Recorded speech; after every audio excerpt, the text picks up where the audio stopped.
गोयंत, हम्म, ये जो भी इसका वर्किंग है इस शंकु की परछाई से रहता है।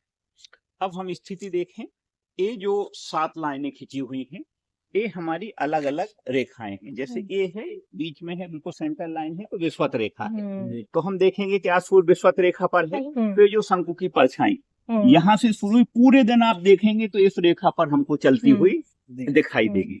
इधर हम देखेंगे, ये हमारा उत्तरी गोलार्ध है, ये हमारी कर्क रेखा है। 21 जून को ये पूरे दिन परछाई हमारी इस पे होगी। शंकु कर्क रेखा पर बना हुआ है, क्यों? क्योंकि उज्जैन से कर्क रेखा गुजरती है, तो इसलिए शंकु बना हुआ है। तो हम देखेंगे 12:28 पे हमारी परछाई 0 हो जाएगी। और सितंबर से देखेंगे, अक्टूबर, नवंबर, दिसंबर, ये हमारी मकर रेखा है।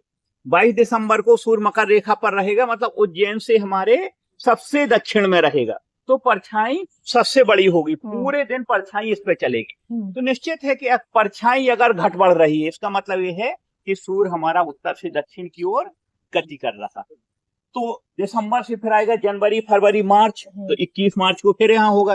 अप्रैल, मई, जून, ठीक है, 21 या 22 जून, फिर जुलाई, अगस्त, सितंबर। तो ऐसा पूरा एक एक माह के हिसाब से जो परिवर्तन है वो प्रत्यक्ष देख सकते हैं। दूसरा, जैसे 21 मार्च को सूर्य मेष राशि में प्रवेश करेगा, मेष से वृषभ, मिथुन, कर्क, कर्क राशि या कर्क रेखा, सिंह, कन्या, तुला, तो ये साइन तुला, वृश्चिक, धनु, मकर और कुंभ, मीन। तो एक एक जो स्पान है वो एक एक राशि का है। मतलब मेष से वृषभ हुआ, फिर मिथुन हुआ, फिर कर्क हुआ, फिर हुआ सिंह, कन्या और वापिस तुला, फिर वृश्चिक, धनु और मकर, और फिर कुंभ और मीन। तो एक एक राशि में जो परिवर्तन है वो प्रैक्टिकल हम इस यंत्र के माध्यम से देख सकते हैं।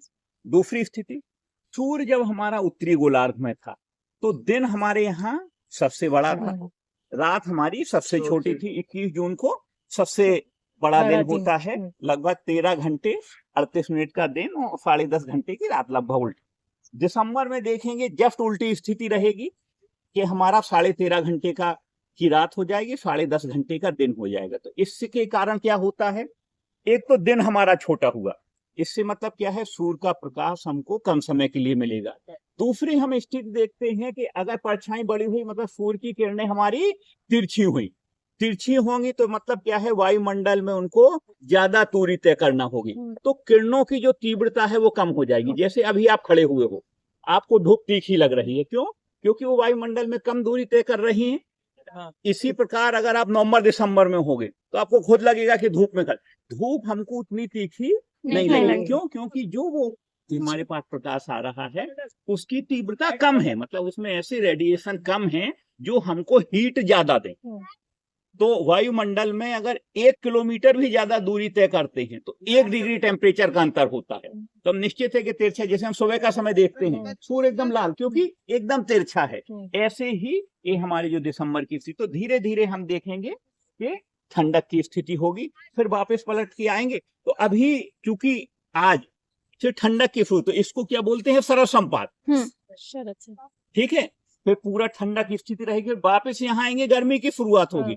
तो दूसरा जो 21 मार्च को होगा बोलते हैं बसंत संपात। तो इस यंत्र के माध्यम से प्रैक्टिकल रूप से कि सूर्य का हमारी स्थिति क्या है और कैसे परिवर्तन हो रहा है वो हम प्रैक्टिकल इसमें देख सकते हैं। ठीक, तो ये दोनों